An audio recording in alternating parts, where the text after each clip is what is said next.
आज आप यहाँ पर जो आज आपने प्रेस कॉन्फ्रेंस बुलाया है, क्या वजह, क्या कारणों की वजह से आपने आज बुलाया?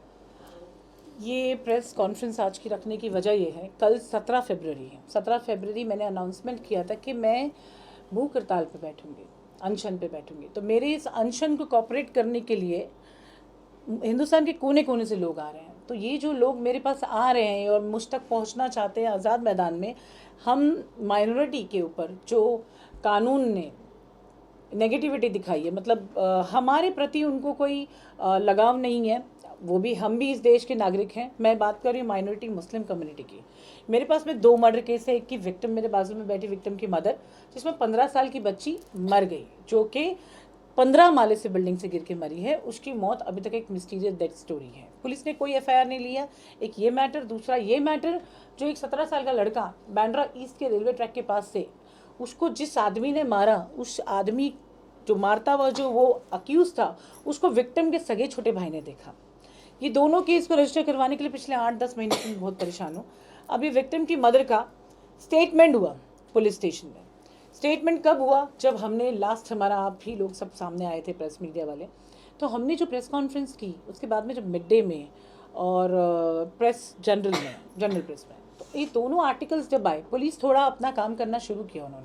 उन्होंने क्या काम करना शुरू किया? उन्होंने स्टेटमेंट लिया विक्टिम की मदर का। तो कहिए, आपका स्टेटमेंट कौन से पुलिस स्टेशन में हुआ?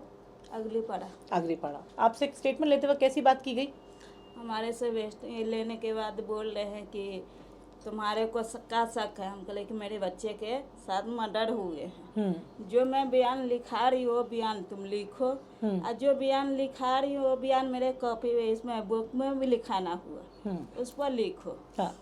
तो नहीं, जो बोलेगी वही लिखूंगी। हम कहे ठीक है, जय। अच्छा, वो जो बोलेंगे वो लिखना है आपको, लिखवाना है आपको? जो जो हम सवाल पूछेंगे। कौन थे साहब, कौन थे जिन्होंने आपका स्टेटमेंट लिया? गायकवाड़, आगरीपाड़ा पुलिस स्टेशन से। आज का प्रेस कॉन्फ्रेंस लेने की वजह यह है कि एक विक्टिम का फैमिली इधर बैठा है, दूसरे विक्टिम की फैमिली बीमार हो गई है। ये वही विक्टिम की फैमिली है जिसका 17 साल का बच्चा, मिस्टीरियस डेथ नहीं बोलूँगी, अ प्रॉपर मर्डर। एक आदमी एक बड़ा सा पत्थर लेके एक लड़के के मुंह पे मारता है और वो लड़का डूब जाता है। अगले दिन उसकी लाश जो है बांद्रा के अलावा वो माहिम के रेती बंदर, वहाँ के समुद्र के किनारे मिलती है। 3 पुलिस स्टेशन का इसमें इन्वॉल्वमेंट। एक हुआ निर्मल नगर पुलिस स्टेशन, सेकेंड हुआ माहिम पुलिस स्टेशन, जहाँ पर वो डेड बॉडी मिली थी। क्योंकि निर्मल नगर इसलिए क्योंकि लड़का वहाँ का रेसिडेंट था। सेकेंड जो जहाँ पे डेड बॉडी मिली थी वो थी माहिम पुलिस स्टेशन। तीसरा शाहू नगर पुलिस स्टेशन, जहाँ पे इनके स्टेटमेंट्स हुए थे। अब पुलिस को जब हमने आरटीआई लगाए और अपील की कि उस लड़के का मर्डर केस अब तक फाइल क्यों नहीं हुआ है, तब जाके पता चल रहा है कि वो एक्चुअली ट्रैक पे होने की वजह से सेंट्रल गवर्नमेंट को एक केस जाता है, रेलवे पुलिस सेंट्रल गवर्नमेंट। तो हमने उसकी अपील की। तो अब डीसीपी, पता चल रहा है 9 नंबर डीसीपी वो केस नहीं देखेंगे, टाउन से जोन नंबर 1 के देखेंगे। आज प्रेस कॉन्फ्रेंस रखने की सबसे बड़ी वजह है, जो कल मैं आंदोलन करने वाली थी उसका मुझे पुलिस ने कोई परमिशन नहीं दिया अभी तक। अब पुलिस ने परमिशन क्यों नहीं दिया? ऐसी क्या बात है कि उनको इतना लगता है कि मेरे अनशन पे बैठने पे या तो देश में कुछ ना कुछ नया आएगा? अगर मुझे मर के जाना, I am ready for it, but मैं इतनी आसान मौत नहीं मरूंगी। तो जिन ऑफिसर्स ने, जो अथॉरिटी इसमें कनेक्टेड, इन दोनों मर्डर केसेस में, इसमें जो ऑफिसर्स का इन्वॉल्वमेंट है, मैं इनके खिलाफ कोर्ट के दरवाजे खटखटाने जा रही हूँ। आज की प्रेस कॉन्फ्रेंस का सबसे बड़ा मुद्दा, I am filing a petition against those officer who are connected state with this case. जो स्टेट कनेक्टेड है, क्योंकि चलो आपने एफआईआर नहीं की, मैं स्टार्ट करती हूँ जीरो से। ये दोनों डेड बॉडीज फैमिली को पुलिस वालों ने दी है, आरोपी की फैमिली ने नहीं दी है, पुलिस वालों ने डेड बॉडी दी। तो आई start from the zero. Dead body किस ऑफिसर ने दी? आपकी बेटी की डेड बॉडी आप लेके नहीं जा रहे थे, आपको जबरन लेके जाने बोला गया, नहीं तो मुर्दा में क्या अनाथ में जला देंगे, यही बात बोली गई थी जी। तो ये ले गई अपनी बेटी की डेड बॉडी। तो किसी ऑफिसर ने दी है ना। I start from you officer. उस लड़के की डेड बॉडी जिस ऑफिसर ने दी, I am start from you officer. मैं पिटिशन तुम लोगों के खिलाफ फाइल करूँ कि तुम लोग ने एफआईआर क्यों नहीं की। क्या मुंबई पुलिस को ऐसा लगता है कि मुसलमान का बच्चा मरा तो आपके पास इतना टाइम नहीं कि आप एक एफआईआर लॉन्च करो, उसके ऊपर आप इन्वेस्टिगेशन करो कि बच्चे मरे कैसे? आपको एफआईआर का मतलब पता है? मैं उन अधिकारियों की बात करूँ जो इस दोनों केसेस से स्टेट कनेक्टेड है। आपको एफआईआर का फुल फॉर्म पता है? First information of report. आप एक पीड़ित का स्टेटमेंट लेते हो, ये पीड़ित की माँ है, ये कंप्लेनर है इस केस में। ये स्टेटमेंट मैंने नहीं लिया है, ये पीएसआई गायकवाड़ ने स्टेटमेंट लिया है आगरीपाड़ा पुलिस स्टेशन में। मैं आप लोग को डेट बता दूं, 1 जनवरी 2023। अभी आप मुझे बताइए, ये कोई एनसी करवाने नहीं गई थी? ये स्टेटमेंट देने गई थी अपनी बेटी के मर्डर केस का, जिसमें स्टेटमेंट के आखिर में लिखा है साफ साफ, मेरी बेटी को मार दिया गया, मेरी बेटी के साथ रेप यानी बलात्कार जैसी ऐसी चीज हुई है।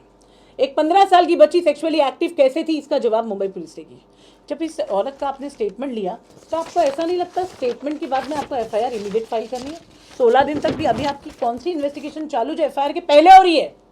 मेरे को मुंबई पुलिस से एक ही बात पूछनी है। फर्स्ट इन्फॉर्मेशन ऑफ रिपोर्ट का मतलब होता है आपको पीड़ित ने आके कंप्लेंट दी, आपने कंप्लेंट फाइल की एज पर दी एविडेंस कि उसके पास क्या एविडेंस है कि किसी ने उसे मारा, गाली दिया, उसको हर्ट किया, उसको लूटा, उसको फ्रॉड किया। लेकिन मर्डर केस में दोनों की बॉडी एविडेंस है, मैयतें हुई है। इससे बड़ा एविडेंस आपको क्या चाहिए था? आपने जो वर्दी पहनी है, आपको first information of report file करनी चाहिए थी। उसके बाद आप सेकंड इन्फॉर्मेशन फाइल करो ना, आपको चार्जशीट फाइल करने मिलता है, जिसको आप अक्यूज समझ रहे हो इन्वेस्टिगेशन के। जब उसको उठाते हो आपको पता चलता है, आप पुलिस वाले हो, आपको पता चलता है उसने वो किया कि नहीं किया।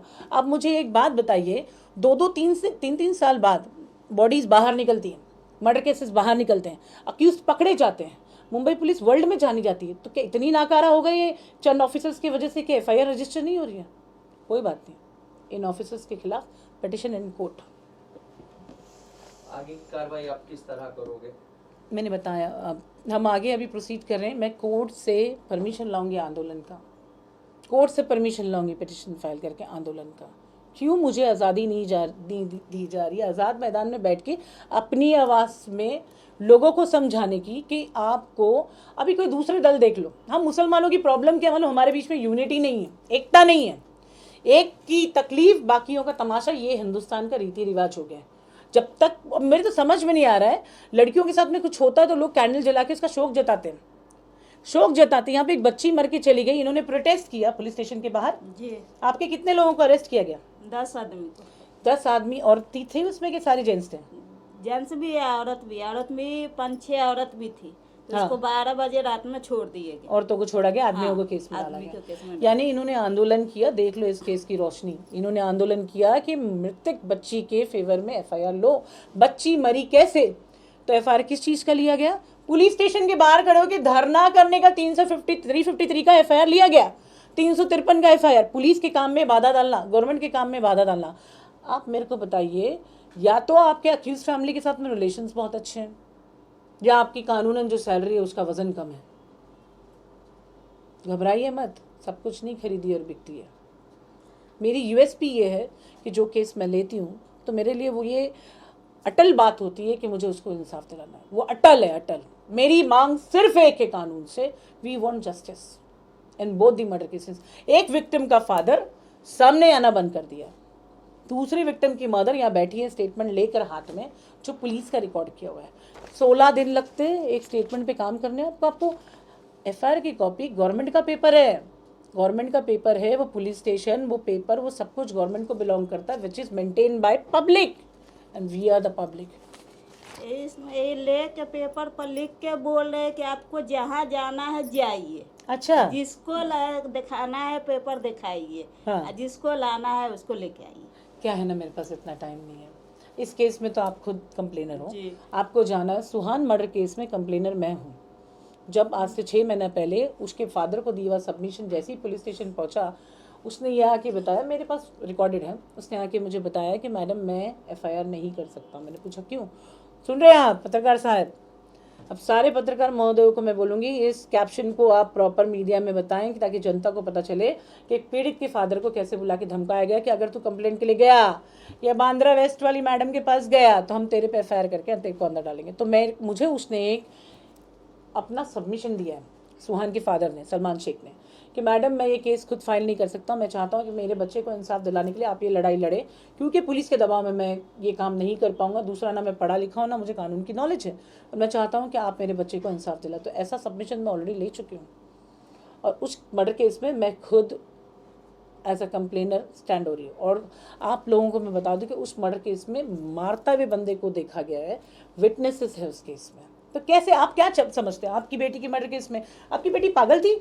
नहीं, कुछ प्रॉब्लम थी? कोई प्रॉब्लम नहीं। रात को कितने बजे बात हुई थी आपकी बेटी? 11 बजे रात में हमारे से लड़के का हमारे से बात हुई। मतलब तुम्हारी बेटी को कोई प्रॉब्लम नहीं थी, तो वो 15 माले से खुद नहीं कूद सकती थी? नहीं। आप लोग मानते 15 माले से कोई हवा और उसको नीचे फेंक दी? मेरे रोंगटे खड़े होते हैं। बेशर्मी के नकाब पहने हुए उन ऑफिसर्स को नंगा करने के लिए प्रेस कॉन्फ्रेंस है। कल नहीं बैठ रही हूँ मैं अनशन पे जब तक मुझे कोर्ट अनुमति नहीं देता, बिकॉज मैं ये षड्यंत्र करने वाले कुछ करप्टेड ऑफिसर्स का दिमाग मैं अच्छी तरह जानती हूँ कि बिना परमिशन ये बैठे अनशन करने के लिए, तो देश का माहौल ख़राब करने, देश को आवाम को भड़काऊ भाषण देने, इन सब चीज़ों के ऊपर वो एलेज करेंगे कि मेरी गलती है विदाउट परमिशन में बैठी। तो ऐसा नहीं होगा। अगर आपके पास दिमाग है तो शायद दिमाग मैं भी लेके चलती हूँ। और मेरा करियर है ना बेदाग है। जितने दाग जिन ऑफिसर्स ने लगाए वो अभी भी कोशिश में कि कितना कुछ कर पाए, कुछ नहीं कर पाओगे। वेल दोस्तों, that's all I about to say. और मेरे जो फैंस एंड फॉलोअर्स, मुझे चाहने वाले, इस प्रोटेस्ट को कंप्लीट करने के लिए हिंदुस्तान के कोने कोने से नहीं, कल मेरा एक मुँह वाला भाई दुबई से लैंड हुआ है just to support me for this protest. तो मैं आप सबका शुक्रिया अदा करती हूँ। और जो आज़ाद मैदान आने की, मुंबई आने की आप लोगों ने, दूर दराज के लोगों ने तैयारी की है, आप सबका वेलकम है कल मेरे कार्यालय में। आप मेरे कार्यालय में आ सकते हैं, मुझसे मिल सकते हैं, रूबरू हम बैठ के बात कर सकते हैं। और कौम के ठेकेदारों को मेरा एक इन्विटेशन है, अब तो भी उठ जाओ। जब तक तुम्हारे बच्चे की बारी नहीं आएगी तुम्हारा ज़मीर नहीं जागेगा।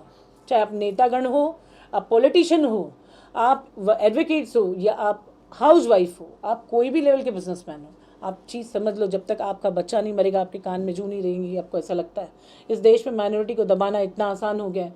मैं अकेली मुसलमान बच्ची हिंदुस्तान में जो मैं आवाज़ उठा रही हूँ। कल देखती हूँ कितने लोग आते हैं, कितने नेता, कितने पॉलिटिशियन, कितने लोग। और मैं सिर्फ ये नहीं बोलूँगी कि मुसलमानों को आना है। हर वो इंसान जिसको लगता है कि वो एक क्रांतिकारी है, वो एक सोशल वर्कर और सोशल वर्क जैसा काम करता है, कल मैं उन लोगों को एक्सपेक्ट करूँगी इंशाअल्लाह ताला। वकील साहब, एडवोकेट मिश्रा हमारे साथ में जुड़े हुए हैं।